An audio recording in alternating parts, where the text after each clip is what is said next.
స్వతంత్రం వచ్చిన 75 సంవత్సరాలలో ఎక్కడ కార్మికులు చనిపోయినరని చూసినా, ఎక్కడైతే మట్టి పని జరుగుతూ మట్టి కుప్పలు కూలి ఆ మట్టి కుప్పల కింద శవాలుగా మారిన వాళ్ళు ఎవరయ్యా అని వెలికి తీస్తే అది కేవలం పాలమూరు జిల్లాకు సంబంధించిన ఇక్కడి పేదలు నిరుపేదలే. అందుకే ఆనాడు 2009 పార్లమెంట్ ఎన్నికల సందర్భంగా చంద్రశేఖరరావు గారు కరీంనగర్ జిల్లా ప్రజలు ఆయన నీతిని జాతిని గుర్తించి అక్కడి ప్రజలు ఓడించడానికి సిద్ధమైతే 2009లో దేశమంతా వలసపోయి మనం బ్రతుకుతుంటే మన దగ్గరికి చంద్రశేఖరరావు గారు వలస వచ్చిండు. ఆనాడు పాలమూరులో ఊరు లేకపోయినా, పార్లమెంటులో నోరెత్తకపోయినా తెలంగాణ రాష్ట్రం సాధించాలి అంటే తెలంగాణ రాష్ట్ర సమితిని గెలిపించాలి అని ఈ పాలమూరు బిడ్డలు హక్కున చేర్చుకొని గుండెల్లో పెట్టి చూసుకొని భుజాల మీద మోసి పార్లమెంటుకు పంపించిండ్రు పాలమూరు జిల్లా నుంచి.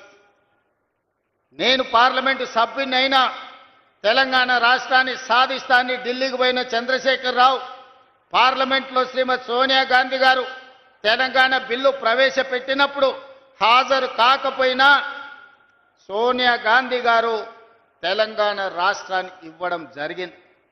మరి నేను ఈరోజు చంద్రశేఖరరావు గారిని, వారికి అనుకూలంగా మాట్లాడుతున్న జిల్లా నాయకత్వాన్ని, కొల్లాపూరు ప్రాంతం అని చెప్పుకునే వనపర్తి నుంచి ప్రాతినిధ్యం వహించిన మాజీ మంత్రిని నేను అడుగుతున్నా.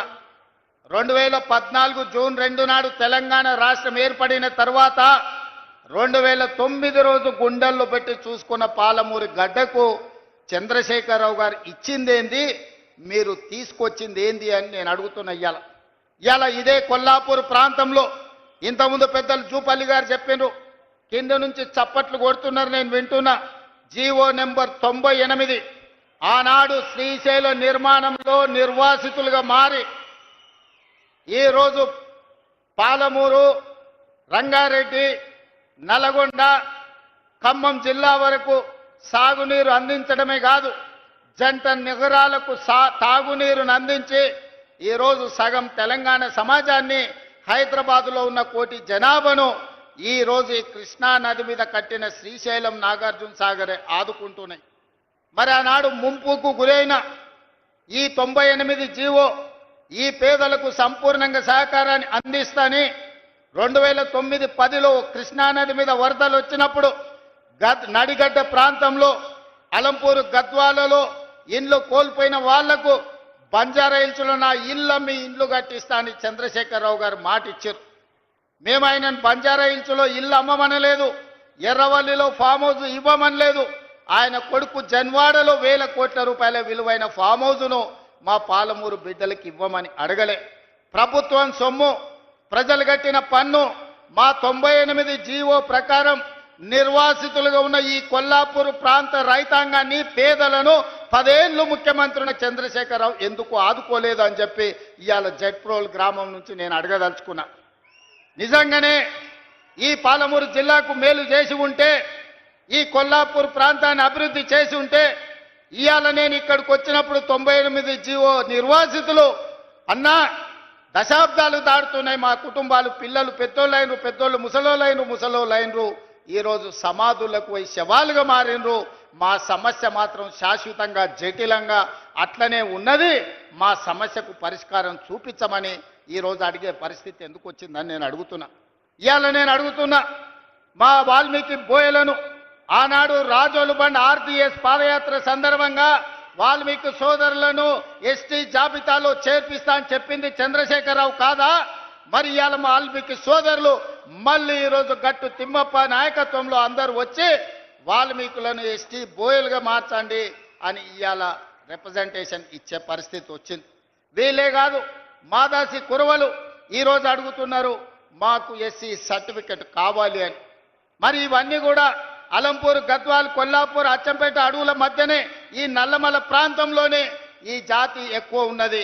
ఈ జాతికి ఎందుకు న్యాయం చేయలేదు చంద్రశేఖరరావు? ఈ ప్రాంతం నుంచి ప్రాతినిధ్యం వహించిన వాళ్ళని నేను అడుగుతున్నా. ఒకవేళ నిజంగానే ఈ పాలమూరు జిల్లాకు మీరు ఏదైనా చేసి ఉంటే, ఉన్న సమస్యల్ని పరిష్కరించి ఉంటే, ఇవాళ వీళ్ళందరూ వచ్చి మళ్ళీ ఈ సమస్యలను ఎకరువు పెట్టాల్సిన అవసరం ఉంటుండేనా ఒక్కసారి ఆలోచన చెయ్యండి.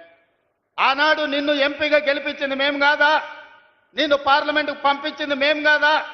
ఆనాడు కరీంనగర్ జిల్లా నుంచి వలసపోయి పారిపోయి పాలమూరుకు వస్తే నీకు అండగా మేం నిలబడితే, నీకు అన్నం మేం పెడితే 10 ఏళ్ళు ముఖ్యమంత్రిగా మా పాలమూరుకు సున్నం పెట్టింది నువ్వు కాదా చంద్రశేఖరరావు గారు? ఈరోజు ప్రజాపాలన వస్తే ప్రజాపాలనలో ఆయనకు దుఃఖం వస్తుందంట. ప్రజాపాలనను చూసి నేను అడగదలుచుకున్న, ఎందుకు వస్తుంది చంద్రశేఖరరావు గారి నీకు దుఃఖం? తట్ట పని, పార పని, మట్టి పని వలసలు పోయి కూలీలుగా ఉండాల్సిన పాలమూరు రైతు బిడ్డ, నల్లమల బిడ్డ రేవంత్ రెడ్డి తెలంగాణ రాష్ట్రానికి ముఖ్యమంత్రి అయినా నీకు దుఃఖం వచ్చిందా? లేకపోతే మా దళితులేమో చెప్పులు కుట్టుకోవాలి, మా యాదవులేమో గొర్రెల్ని పెంచుకోవాలి, మా ముదిరాజు సోదరులు గంగపుత్రులు చేపలు పట్టుకోవాలి, మా గౌడన్నలు ఈదులు గీసుకోవాలని నువ్వు పథకాలు తెస్తే మేము ఈనాడు మా దళితులు, మా యాదవులు, మా గౌళ్ళు, మా ముదిరాజులు, మా వాల్మీకులు, మా మాదాసి కురువ బోయల పిల్లలు చదువుకోవాలి. చదువుకోవడానికి young India integrated residential school Jagprolu గ్రామానికి 200 కోట్ల రూపాయలతోటి 25 ఎకరాల కట్టి చెప్పులు గుట్టుడు, చేపలు పట్టుడు, ఈదులు గీసుడు, గొర్రెలను పెంచుడు మా తాతలు ముత్తాతలు వాళ్ళ తాతలు కూడా ఆ వృత్తిలో వచ్చారు. ఇవాళ మా పాలమూరు జిల్లా మేలుకొన్నది. మా పిల్లలను డాక్టర్లను చేయాలి, ఇంజనీర్లను చేయాలి, ఈరోజు ఐఏఎస్లను చేయాలి, ఐపీఎస్లను చేయాలి, రాజ్యాలను ఏలాలి. మా పాలమూరు బిడ్డ తెలంగాణకు ఒక 20 ఏళ్ళు ముఖ్యమంత్రిగా ఉండాలి అని మా జిల్లా కంకణం కట్టుకున్నందుకు ఇవాళ నీకు కడుపు నొప్పయి దుఃఖం వచ్చిందా చంద్రశేఖరరావు గారని నేను అడుగుతుండా. మేము చేపలు పట్టుకోవాలి, మేము చెప్పులు కుట్టుకోవాలి, నువ్వు నీ బిడ్డలు నీ మనమన్లేవో రాజ్యాలు ఏలాలనా? అంటే మా పాలమూరు వాళ్ళకి మంత్రి పదవి వద్దా? ఇవాళ ఈ పాలమూరు జిల్లాల 14-12 గెలిచినాం, కానీ 14 గెలిచినుంటే ఇంకొక మంత్రి పదవి అదనంగా వచ్చేది. 3 మంత్రులు కాదు, ముఖ్యమంత్రితో పాటు 2 మంత్రులు కాదు, ఇవాళ మిగతా 2 కూడా గెలిచినుంటే ఇవాళ పాలమూరు జిల్లాలో ఇంకొక మంత్రి ఉంటుండే. పాలమూరు జిల్లా నుంచే తెలంగాణ రాష్ట్రాన్ని పాలించి దేశానికి ఆదర్శంగా నిలబడే పరిపాలనని ఇవాళ అందించుండే వాళ్ళం. ఎందుకయ్యా నీకు దిక్కుం? 40 ఏళ్ల నుంచి మా దళితులు, ముఖ్యంగా మా మాదిగ బిడ్డలు వర్గీకరణ కావాలి, మాకు న్యాయం జరగాలి, జీవితకాలం పశువులను కోసుకోవాలి, పశు మాంసమే తినాలనా? ఆ చర్మాన్ని తీసి చెప్పులు కుట్టి బతకాలనా? మా పిల్లలు ఎందుకు చదువుకోవద్దు, మా పిల్లలు ఎందుకు రాజ్యాలు ఏలొద్దు అని సంపత్ కుమార్, దామోదర్ రాజనరసింహ లాంటి వాళ్ళు, చదువుకున్న వాళ్ళు చైతన్యంతో ముందుకొచ్చి డాక్టర్ మల్లు రవి గారు లాంటి వాళ్ళు ఉదారత్వంగా పెద్ద మనసు చేసుకొని ముందుకొచ్చి మాదిగ ఉపకులాల వర్గీకరణ చేసినందుకు నీకు కడుపు నొప్పి లేసి దుఃఖం వచ్చిందా? ఎందుకంటే ఇవాళ ఇప్పుడే దామోదర్ రాజనరసింహ గారు చెప్తున్నారు, ఈసారి పిల్లలకు ఎడ్యుకేషన్లో, మెడికల్లో, నర్సింగ్లో చాలా సీట్లు వచ్చినాయి, పిల్లలు చాలా సంతోషంగా ఉన్నారు, వాళ్ళ తల్లిదండ్రుల కళ్ళల్లో నేను ఆనందం చూసినాను. అంటే మాదిగ ఉపకులాల వర్గీకరణ చేసినందుకు మాదిగోళ్ళ పిల్లలు ఇవాళ డాక్టర్లుగా, ఇంజనీర్లుగా సీట్లు వస్తుంటే నీ కొడుకుతో పాటు, నీ మనవడితో పాటు మాదిగోళ్ళ పిల్లలు చదువుకుంటారు కాబట్టి నీకు దుఃఖం వచ్చి నీ కళ్ళల్లో నీళ్ళు వచ్చినాయి. చంద్రశేఖరరావు గారు, నీ కళ్ళల్లో నిప్పులు ఎందుకు పోసుకుంటున్నావు? ఆ దళితుల పిల్లలు ఇంకెంతకాలం చెప్పులు కుట్టుకొని బతకాలి? ఇందుకే నీకు దుఃఖం వచ్చిందా అని నేను అడుగుతున్నా. మిత్రులారా, ఇవాళ ఆలోచన చేయండి. నిజంగానే 10 సంవత్సరాలు చంద్రశేఖరరావు గారు ముఖ్యమంత్రిగా ఉన్నప్పుడు 20 లక్షల కోట్ల రూపాయలు ఆయన చేతికి వచ్చినాయి. ప్రజలు కట్టిన పన్నులు కావచ్చు, 8 లక్షల కోట్ల రూపాయలు బ్యాంకుల్లో ఆయన చేసిన అప్పులు కావచ్చు. ఆనాడు అన్నాడు, ఉమ్మడి రాష్ట్రంలో, తెలంగాణ ఉద్యమంలో, ఉమ్మడి రాష్ట్రంలో సమైక్య పాలనలో సీమాంధ్రులు మన సాగునీటి ప్రాజెక్టులు కట్టలేదు, నిర్లక్ష్యం చేసిండ్రు, అందుకే పాలమూరు జిల్లా ఎడారిగా మారింది. ఎడారిగా మారిన పాలమూరు జిల్లా నుంచి లక్షలాది భార్యాభర్తలు జంటలుగా వలసలు పోయినరా. నిజమే, ఆనాడు ఉమ్మడి రాష్ట్రంలో అన్యాయం జరిగింది. ఈ పక్కన కల్వకుర్తి మొదలుపెట్టి అక్కడ పెట్టి పోతిరెడ్డిపాడు ద్వారా వాళ్ళు తరలించకపోయినరు నీళ్లు. ఈ పక్కన జూరాల కావచ్చు, నెట్టంపాడు కావచ్చు, భీమా కావచ్చు, కల్వకుర్తి కావచ్చు, పాలమూరు రంగారెడ్డి కావచ్చు, ఇలాంటి ఎన్నో ప్రాజెక్టులు కట్టకుండా ఎస్ఎల్బిసి టన్నెల్ కావచ్చు, ఉమ్మడి రాష్ట్రంలో అన్యాయం జరిగింది.